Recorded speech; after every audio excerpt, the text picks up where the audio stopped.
चलिए हम लोग देखते हैं सीमेन क्या होता है। चलिए आज हम लोग चलते हैं सीमेन के बारे में चलेंगे। सीमेन क्या होता है, देखिए हम लोग सीमेन क्या होता है।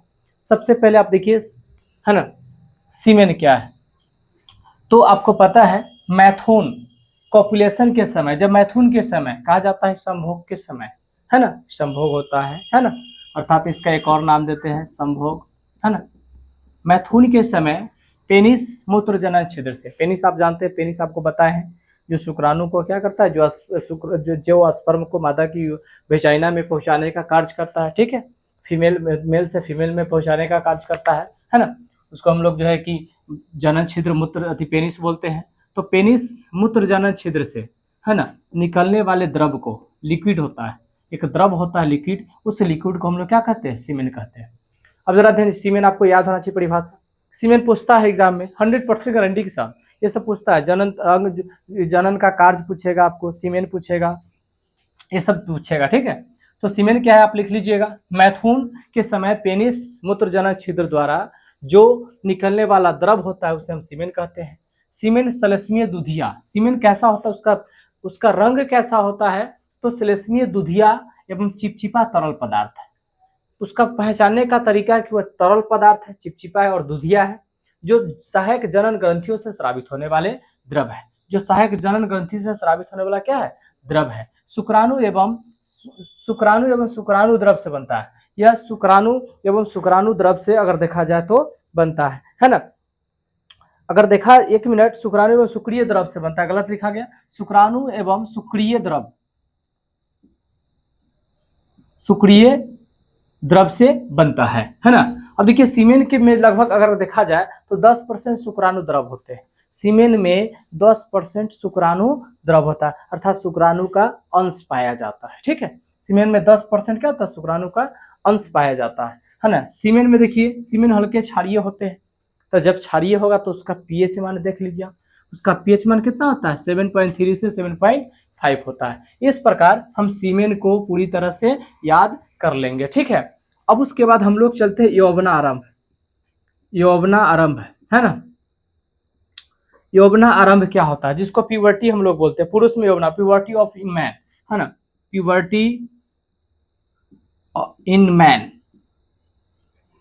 मतलब कि पुरुष में यौवनारंभ, पुरुष में यौवनारंभ कब से शुरू होता है ना। तो इस चीज को देखिए, पुरुष में यौवनारंभ कब से शुरू होता है। तो आपको पता है कि यह जो अवस्था होता है ना, यह जो अवस्था 13 से 16 वर्ष में शुरू होता है।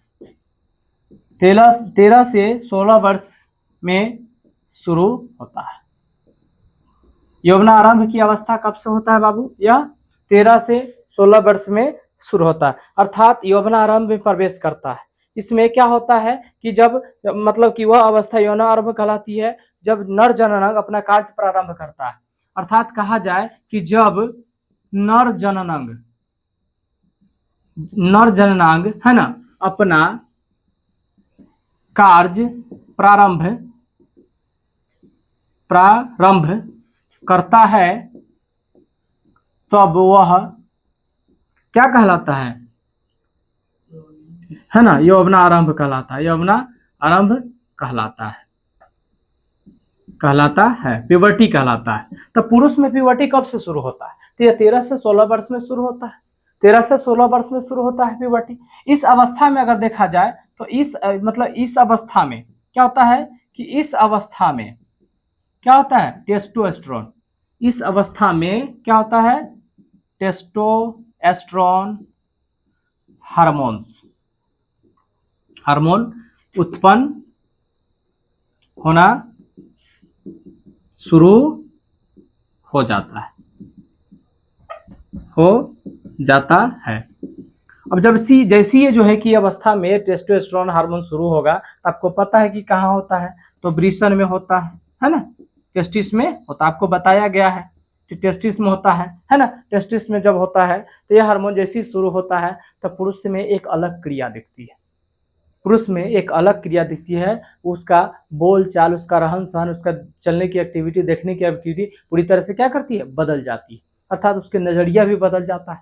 वो लड़की के प्रति ज्यादातर क्या होता है, अट्रैक्शन होने लगता है ना, अर्थात वह सेक्सुअली को पहचानने लगता है, उसके अंदर एक अंतरात्मिक शक्ति जागती है, जिससे वह इंटरनल जो है कि उस बातों को आभास होता है कि अब हम धीरे धीरे सियाना हो चुके हैं, है ना, उसे मतलब कि लड़कों और लड़की में भेद करना शुरू हो जाता है, अर्थात वो उस बात को क्या करता है, जान पा जाता है। ठीक है, तो इस तरह से पुरुष में यौवना आरंभ उत्पन्न होता है ना, अर्थात वह वृद्धि, यह वृद्धि अगर देखा जाए है ना तो लगातार होता है। अच्छा बताओ, यह हार्मोन्स कब से कब तक शुरू होता है, तो जरा ध्यान दीजिए, अगर देखा गया तो पुरुष में जो टेस्टोस्टेरोन हार्मोन होगा, टेस्टोस्टेरोन है ना, टेस्टोस्टेरोन जो हार्मोन होगा ये जो है आजीवन चलता है, मतलब कि देखा जाए 13 वर्ष से शुरू होगा तो आजीवन चलेगा, आजीवन आजीवन वृद्धि होते रहता है, यह हमेशा क्या करता है, उत्पन्न होते रहता है। ठीक है, पुरुष में बंद कीजिए।